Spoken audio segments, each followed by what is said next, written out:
Hello दोस्तों, welcome back. कहानी छोटी है मगर बहुत कुछ सिखा के जाती है। जिंदगी में सब कुछ जीतने के लिए नहीं किया जाता, कभी कभी दूसरों की खुशी भी जीत का मजा दे जाती है। तो चलो इस बेहतरीन मूवी का एक्सप्लेनेशन देखते हैं। टेरेसा जियोन इंश्योरेंस कंपनी की ओनर है। जल्दी ही उसकी ये कंपनी एक यूरोपियन कंपनी के साथ मर्ज होने जा रही है, जिसका टेरेसा की इस कंपनी को शेयर मार्केट के जरिए 5 बिलियन का फायदा होने वाला है। मगर प्रॉब्लम एक ही है, जियोन ने 3 एंटीक पीस का इंश्योरेंस किया था, जो 8 पीस हाल ही में चोरी हुए हैं, जिनकी कुल कीमत 5 मिलियन है, जो बात प्रेस से छुपाई गई है। अगर ये बात यूरोपियन कंपनी को पता चलती है तो होने वाली डीलिंग पे असर पड़ सकता है। तो टेरेसा क्लेम ऑफिसर से कहती है कि वो उस आदमी को क्लेम के 5 मिलियन दे दे।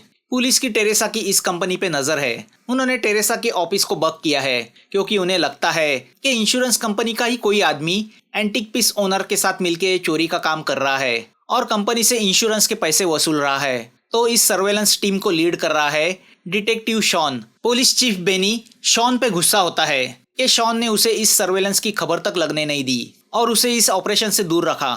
शॉन को पिछले कुछ दिनों से कोई अनजान आदमी कुरियर के जरिए अजीब गिफ्ट भेज रहा है।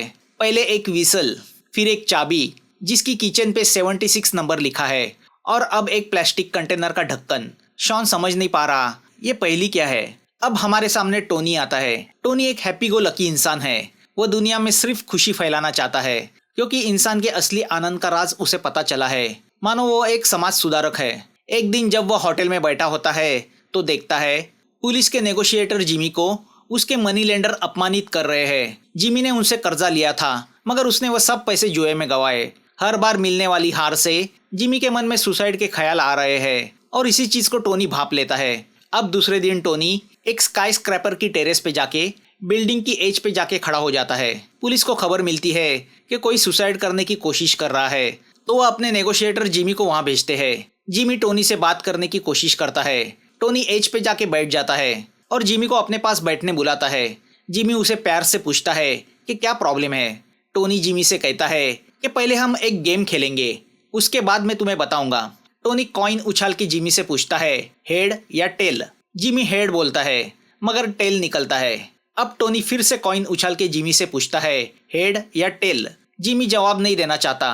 तो अब टोनी बड़ी खूबी से जिमी के दिल को झंझोड़ता है और उससे पूछता है कि क्या वो जीतना नहीं चाहता। जिमी जो जिंदगी से हारा हुआ है वो जीतना चाहता है। तो अब वह टोनी के माइंड गेम में फंस जाता है। अब टोनी कॉइन उछालते जाता है और हर बार जिमी हेड कॉल करता है मगर टेल आता है। इनका ये गेम घंटों तक चलता रहता है। तो अब शॉन को बुलाया जाता है। शॉन को डर है कि डिप्रेस होकर कहीं जिमी बिल्डिंग से ना कूदे। बेनी सेफ्टी के लिए फायर डिपार्टमेंट को कॉल करता है। जिमी डेस्परेट होकर जीतना चाहता है और वह भी अपने कॉल पे, मगर उसका लक उसे साथ नहीं दे रहा। तो अब शॉन कॉइन उछाल के जिमी को अपनी तरफ बुलाता है मगर डिप्रेशन में जिमी नीचे कूदता है। तो शॉन उसे पकड़ लेता है। टोनी शॉन से कहता है कि जल्दी ही वो उसके साथ भी गेम खेलने वाला है। इतना कह के वो स्मोक बार के साथ नीचे जंप करता है और फायरमैन ने बिछाए बलून बेड पे गिरता है। स्मोक का फायदा उठा के वो वहां से गायब हो जाता है। शॉन उसे ढूंढते हुए रोड पे आ जाता है मगर टोनी गायब हो चुका है। तो अब शॉन अपनी वही पुरानी आइडिया इस्तेमाल करता है। रास्ते से जा रहा टोनी एक टैक्सी को रुकाता है और उसमें बैठ जाता है मगर टैक्सी शॉन चला रहा होता है। शॉन टोनी से कहता है कि किसी को सुसाइड के लिए उकसाना जुर्म है, इसलिए वो उसे पुलिस स्टेशन ले जा रहा है। शॉन उससे कहता है कि अगर वो उसे पुलिस स्टेशन ले गया तो वह जीत गया। टोनी उससे कहता है कि पुलिस स्टेशन तो दूर की बात है, तुम मुझे सड़क के अगले मोड़ तक भी ले जाने में कामयाब हुए तो मैं अपनी हार स्वीकार करूंगा। अब अगले ही पल टोनी टैक्सी में स्मोक बॉम्ब फोड़ता है। डर के मारे शॉन टैक्सी रुकाता है और पिछली सीट पे देखता है मगर टोनी तो कब का भाग चुका होता है। पिछली सीट पे टोनी का हैंडकरचीफ पड़ा होता है जिसपे एक फिदर लगा है। दोनों चीजों को लैब में भेजा जाता है। अब टोनी टेरेसा को फोन करता है और उससे कहता है कि वो वही चोर है जिसने वो 3 एंटिक्स आर्ट पीस चुराए हैं और अगर वो उसे वापस चाहिए तो वह 20 मिलियन दे, वरना वो प्रेस को इस चोरी के बारे में बताएगा। उनकी ये बातें पुलिस सुनती है और शॉन को इन्फॉर्म करती है। टेरेसा को डर लग रहा है कि अगर ये बात उनके यूरोपियन पार्टनर को पता चली तो पार्टनरशिप डील कैंसिल होगी। तो वह टोनी को पैसा देने का फैसला करती है। वो बैंक को कॉल करके 20 मिलियन की कैश रेडी रखने बोलती है। तो यहाँ शॉन अपनी टीम के साथ टेरेसा के ऑफिस पहुंच जाता है। टेरेसा ये जान के गुस्सा होती है कि पुलिस ने उसके ऑफिस पे बग लगाए हैं और वो उनकी सब बातें रिकॉर्ड कर रहे हैं वो शॉन को कोऑपरेट करने को तैयार नहीं होती कि तभी टोनी का फोन आता है। टोनी से बात करते वक्त शॉन को पता चलता है कि वो वही पागल आदमी है जिसने टेरेस से कूद के टैक्सी में बॉम्ब फोड़ा था। टोनी टेरेसा से कहता है कि रैंसम के 20 मिलियन लेके वो शॉन को बराबर 9 बजे भेजे और कहाँ आना है ये शॉन को बताया गया है। अब जब शॉन टोनी के कॉल को ट्रेस करता है तो वो शॉक होता है क्योंकि कॉल पुलिस स्टेशन से, उसी की केबिन से, उसी के फोन से किया गया है। टोनी पुलिस स्टेशन से निकलते हुए बेनी को एक पार्सल देता है और उससे कहता है कि वो शॉन को दे। जाते जाते वो पुलिस स्टेशन में जगह जगह स्मोक बॉम्ब फिट करता है। शॉन बेनी पे गुस्सा होता है कि उसकी बेवकूफ़ी की वजह से एक ब्लैकमेलर ने पुलिस स्टेशन से फोन करने की जरूरत की। अब टेरेसा 20 मिलियन लेके पुलिस स्टेशन पहुंचती है। न चाहते हुए भी टोनी की डिमांड की वजह से उसे शॉन से हाथ मिलाना पड़ता है। तभी टोनी शॉन को फोन करके बताता है कि उसे असली नोट नहीं बल्कि उनकी कलर कॉपीज चाहिए जो नोट की तरह दिखनी चाहिए। बेनी जानता है कि इस तरह नकली नोट छापना क्राइम है, मगर शॉन तैयार होता है। टोनी शॉन से कहता है कि उसने बेनी को एक एनवलप दिया है, उसमें बताया गया है कि ये नोट लेके शॉन को कहाँ आना है। अब नोट की कॉपीज निकालना शुरू होता है। शॉन एनवलप खोलता है तो उसके अंदर कार्ड पेपर के कुछ टुकड़े होते हैं।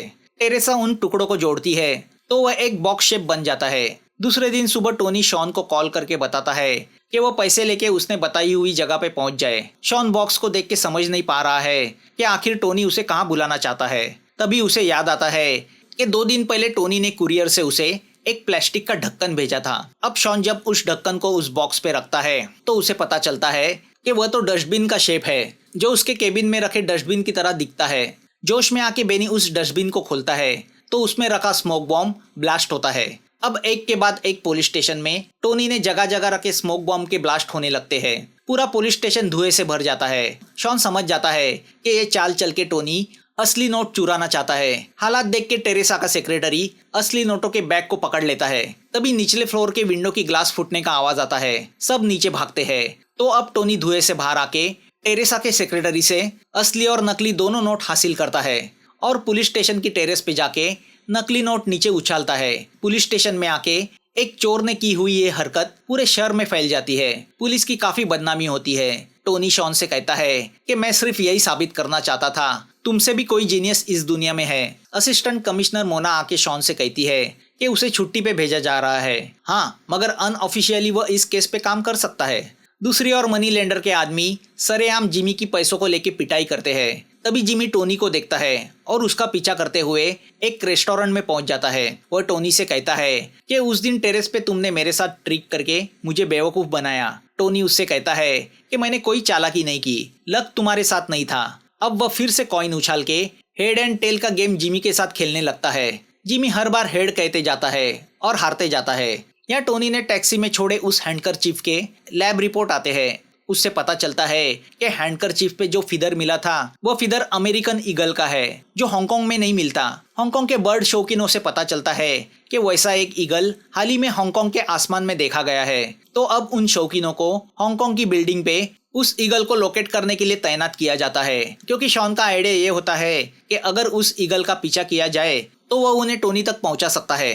काफी मेहनत के बाद उन्हें वह ईगल दिखता भी है। नीचे रोड पे शॉन और टेरेसा कार से उस ईगल का पीछा करने लगते हैं। आखिर वह ईगल उन्हें शहर के बाहर एक बड़े वेयरहाउस तक ले जाता है। शॉन टेरेसा को कार में वेट करने को बोल के उस वेयरहाउस के अंदर चला जाता है। वेयरहाउस के अंदर एक कॉन्सर्ट की तरह सेटअप लगाया होता है। तभी टोनी के सामने मॉनिटर पे गरीब अफ्रीकन कंट्रीज के कुछ बच्चों के फोटोज दिखने लगते हैं। अब टोनी शॉन के सामने आके उससे कहता है कि वो चोर नहीं मैजिशियन है और उसने अफ्रीका के उन गरीब बच्चों को वादा किया है कि वह इस क्रिसमस में उनमें मिठाई बांटेगा और क्रिसमस 4 दिन बाद है तो उसके पास वक्त नहीं है। उन गरीब बच्चों के चेहरे की खुशी यही उसका खजाना है। टेरेसा से मिलने वाले पैसों से वह उनके लिए ये खुशी खरीदेगा। टोनी चाहता है कि शॉन उसे इस काम में मदद करे। अब जब शॉन टोनी को पकड़ने जाता है तो टोनी भागता है। दोनों के बीच लंबा चेस शुरू होता है। चेस करते करते शाम से रात हो जाती है। टोनी शॉन से कहता है कि अगर चोर को पकड़ना है तो मेहनत तो करनी पड़ेगी। वो शॉन को साइकिल रेस के लिए चैलेंज करता है। वो उससे कहता है कि अगर वो रेस में हार गया तो अपने आप को पुलिस के हवाले करेगा। शॉन उससे कहता है कि वो उसे किसी भी हालत में पकड़ के रहेगा।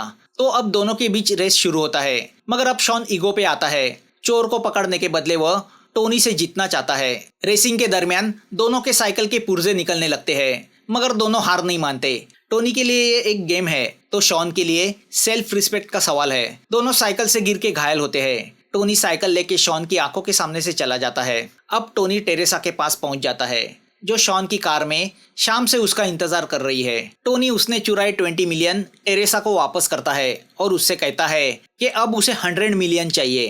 टेरेसा शॉक में शॉन के पास पहुंच जाती है, जो भागदौड़ की वजह से थक के एक रेस्टोरेंट में बैठ के खाना खा रहा है। जब शॉन को पता चलता है कि टोनी ने 100 मिलियन की डिमांड की है तो वह भी शॉक होता है। टेरेसा ये पैसे देने के लिए भी तैयार है। टोनी चाहता है कि ये पैसे भी शॉन उसके पास लेके आए। अब एक बैग में 100 मिलियन भरे जाते हैं, मगर उन्हें कहाँ ले जाना है ये शॉन को पता नहीं। बेनी भी अपनी टीम को शॉन का पीछा करने के लिए रेडी रखता है। टेरेसा अब शॉन के डेडिकेशन की ओर अट्रैक्ट हुई है। वो शॉन से कहती है कि भले पैसे चले जाए मगर वो उसका ख्याल रखे। शॉन कार में बैठता है कि तभी उसे टोनी का फोन आता है। वो शॉन से कहता है कि उसे पैसे कहाँ लेके आने हैं ये उसे खुद ढूंढना होगा, क्योंकि वो अपने आप को जीनियस जो समझता है उसने ऑलरेडी शॉन को चाबी दे दी है।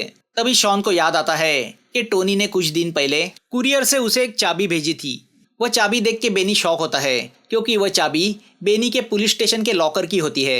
यहाँ टोनी रेस्टोरेंट में बैठा होता है कि तभी वहाँ जिमी आता है। उसे मनी लेंडर के गुंडों ने बहुत पीटा है। अब टोनी फिर से वो कॉइन का गेम जिमी के साथ खेलने लगता है। जिमी हर बार की तरह हेड बोलते जाता है और हर बार की तरह हारते जाता है। टोनी बड़े रिस्पेक्ट से जिमी को खाना खिलाता है। यहाँ शॉन उस लॉकर को खोलता है तो अंदर एक सैक होता है और लिखा होता है कि वो पैसे सैक में भरे। शॉन सैक में पैसे भर के निकलता है। टोनी शॉन को फोन करके उसके ऑपोजिट वाले रेस्टोरेंट में बुलाता है। सब उस रेस्टोरेंट की तरफ भागते हैं। टोनी शॉन से कहता है कि पहले वो खाना खा ले, क्योंकि आगे उसे बहुत भागदौड़ करनी है। तो अब शॉन के साथ बाकी लोग भी खाना खाने बैठ जाते हैं। यहाँ टोनी के सामने अभी भी जिमी बैठा हुआ है। टोनी फिर से कॉइन उछालता है और जिमी से पूछता है हेड या टेल, मगर अब जिमी थक गया है। वह टोनी से पूछता है तुमने कितनी बार कॉइन उछाला? टोनी उससे कहता है 400 टाइम्स। तुम इतनी बार हार चुके हो। अब वह जिमी से एक पते की बात बोलता है कि जब तुम्हें पता चला है कि जुए में तुम्हारी किस्मत नहीं है तो क्यों जुआ खेलने जाते हो? क्या जिंदगी में खुश रहने के लिए सिर्फ जुआ ही बचा है? यह बड़ी सीख दे के टोनी वहां से चला जाता है। टोनी की बातों से जिमी का ब्रेन वॉश होता है। अब जिमी रास्ते से खुशी से जाते हुए वह कॉइन एक स्कूल की बच्ची को डोनेट करता है, जिससे वो बहुत खुश महसूस करता है। यहाँ टोनी शॉन को एक पियर पे बुलाता है और उससे कहता है कि किसी के पैसे का बोझ तुम दिन भर उठा रहे हो, आखिर क्यों? फेंक दो उसे पानी में। शॉन गुस्से से पैसे से भरा वो सैक पानी में फेंकता है। जैसे ही सैक पानी में गिरता है कोई तो उस सैक को पानी में खींच लेता है और उसके बदले बैग ऊपर भेजता है। जब उस बैग को खोला जाता है तो उसमें टोनी ने चोरी किए हुए वो 3 एंटिक्स आर्ट पीस होते हैं। बेनी इस बात से दुखी होता है कि 100 मिलियन देके ये 3 फालतू चीजें लेनी पड़ी। उस पर शॉन बेनी से कहता है कि उसने सैक में नकली नोट रखे थे, मगर फिर भी शॉन इसे अपनी हार मानता है और चिल्लाते हुए टोनी को चैलेंज करता है कि वह सुबह होने के पहले बिल्डिंग की रूफ पे आके उससे 100 मिलियन ले जाए। अब शॉन बिल्डिंग की रूफ पे जाके टोनी का इंतजार करने लगता है तो बेनी की पुलिस फोर्स बिल्डिंग को चारों तरफ से घेर लेती है, क्योंकि उन्हें पता होता है कि टोनी पैसा लेने जरूर आएगा। कुछ पुलिस वालों ने मास्क तक पहने हैं, क्योंकि टोनी स्मोक बॉम्ब का इस्तेमाल करता है। अचानक बिल्डिंग के सीसीटीवी कैमरा बंद हो जाते हैं। सबको यही लगता है कि टोनी बिल्डिंग में आया है, तो बिल्डिंग में पुलिस की भगदड़ शुरू होती है। मगर अक्लमंद टोनी सामने वाली बिल्डिंग से इस बिल्डिंग पे वायर डाल के उस पर बैलेंसिंग करते हुए आता है। शॉन समझ नहीं पाता ये किस तरह का बंदा है जो किसी की खुशी के लिए अपनी जान जोखिम में डाल रहा है। टोनी शॉन से कहता है कि अगर मैंने रैंसम का पैसा हासिल किया तो जीत मेरी हुई। शॉन उसे प्रॉमिस करता है। शॉन पैसे की बैग उसकी तरफ फेंकता है। अब जैसे ही टोनी बैग उठाने हाथ बढ़ाता है, शॉन उसके हाथ में हथकड़ी डाल देता है और उस हथकड़ी को अपने हाथ पे लॉक कर देता है। फिर भी टोनी बैग के साथ नीचे जंप करता है, मगर हथकड़ी का एक सिरा शॉन के हाथ पे लॉक होने की वजह से वह बिल्डिंग पे लटकने लगता है। टोनी शॉन से कहता है कि मैंने पैसे हासिल किए तो मैं जीत गया। तो शॉन उससे कहता है मैंने तुम्हें अरेस्ट किया तो जीत मेरी हुई है। शॉन हथकड़ी की चाबी नीचे फेंक देता है और टोनी से कहता है कि मैं तुम्हें किसी भी हालत में छोड़ूंगा नहीं। अब वह बेनी को रूफ पे बुलाता है, मगर तभी टोनी मैजिक ट्रिक से हथकड़ी खोल के वायर के जरिए वहां से बैग के साथ गायब हो जाता है। शॉन सिर्फ देखता रह जाता है। टोनी के भाग जाने से बेनी बहुत गुस्सा होता है। 2 दिन बाद शहर में क्रिसमस की धूम शुरू होती है। जिमी सांता क्लॉज बन के लोगों में गिफ्ट बांटता है और वो पल एंजॉय करता है। तो शॉन न्यूज़पेपर में पढ़ता है कि किसी अनजान शख्स ने अफ्रीका के गरीब बच्चों को 100 मिलियन डोनेट किए हैं और उनमें मिठाई बांट के उन्हें क्रिसमस की खुशियां दी है। भीड़ में शॉन को टेरेसा मिलती है। दोनों एक दूसरे को क्रिसमस की बधाइयां देते हैं। अब शॉन रास्ते से जा रहा होता है कि उसके सर पे टोनी का ईगल मंडराने लगता है। शॉन समझ जाता है कि टोनी ने जाते जाते उसके ऊपर उस ईगल की जिम्मेदारी डाल दी है और तभी टोनी ने शॉन को कुरियर से भेजी हुई विसल का राज खुल जाता है। दरअसल उस विसल से ईगल को कंट्रोल किया जाता है। चोर हो तो टोनी जैसा, जो चोरी करता है गरीबों की भलाई के लिए और सीख देता है लोगों को सुधारने के लिए। मूवी यहाँ खत्म होती है। दोस्तों, अगर आपको यह एक्सप्लेनेशन अच्छा लगा हो तो प्लीज़ सब्सक्राइब, लाइक और शेयर कर देना, हमारा हौसला बढ़ाना। फिर मिलेंगे नई मूवी के साथ। Thanks for watching.